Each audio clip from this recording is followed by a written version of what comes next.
I'm Nevin Steinberg. I'm a Broadway sound designer, currently represented on Broadway with Dear Evan Hansen and Bandstand the musical, and of course Hamilton. The first show I ever saw was Fiddler on the Roof. My parents brought me to a revival of Fiddler on the Roof. I was about 4 years old, and we went to the theater to see a revival of Fiddler. It's not related to audio, but I do have this one distinct memory of the turntable at the end of the show, and their family's traveling to Anatevka, out of Anatevka, leaving Anatevka, and they start to, with the milk cart with all their possessions on, and they start to walk, and of course they walk nowhere because they were walking counter to this rotating stage, which for me as a child was magic. I couldn't believe it, and I still, when I think about it now, I still get kind of emotional about it because it made such an impression on me that you could walk and not go anywhere, right? That's just like, for a kid, that's an amazing experience. I've been a professional sound designer, I guess since about 2000. I did my first Broadway sound designs with partners. Actually, in 2000 formed a small company called Acme Sound Partners. And the first project I worked on as a designer was really The Full Monty. It was a Broadway musical in 2000 that Tom had been asked to design. I actually wanted to pivot a little bit and said maybe I could be your associate sound designer on that. And from that idea and Tom's kind of being overbooked with other designs and bringing Mark Menard on as a partner for co-designs, we all formed this company and decided to start designing shows as a team.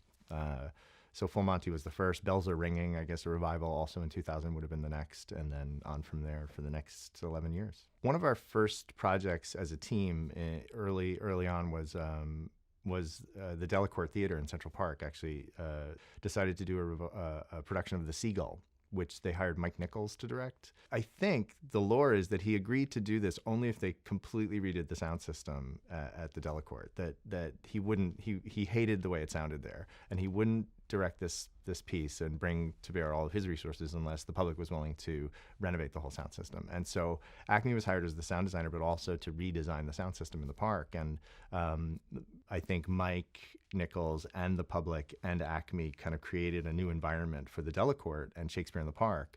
And that was the beginning of an idea that if you bring sort of top tier people together and bring all of your resources to bear on a problem or a challenge, and then bring good equipment and kind of a smart layout and some interesting ways of doing things, that you get good results. And I think it's borne out. I mean, the public's been using that since then.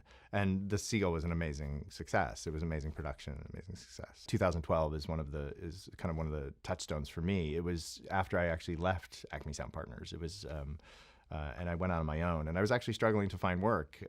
Things had been drying up for the company anyway a little bit, and I was lucky enough to get a job doing the sound design for Cinderella, Rodgers and Hammerstein's Cinderella on Broadway, which actually had never been produced on Broadway. It was reinvented and rethought for modern times with an adaptation and a new story, and that one seemed to really click.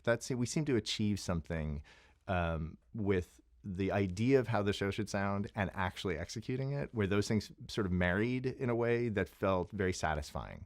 The show was a success. I wouldn't say it wasn't a monster hit. It did very well, but we all felt good, not only about the work we did in sound, but also the work we did in support of the production. And that was a very, I carry that with me, and I continue to this day sort of carry that with me as a great moment of when you work hard and bring together the right people and have a couple of good ideas and really try and execute sort of every day, walk in the building every day and try and execute, that it can lead to success. And success is, in this business, of course, variable, right? It's not, we don't know what it is, we don't know what it means, but that felt like success. And I think it would have had the show closed, a week later. I think we felt successful. And that was very reassuring to me, and it continues to motivate me as I go forward.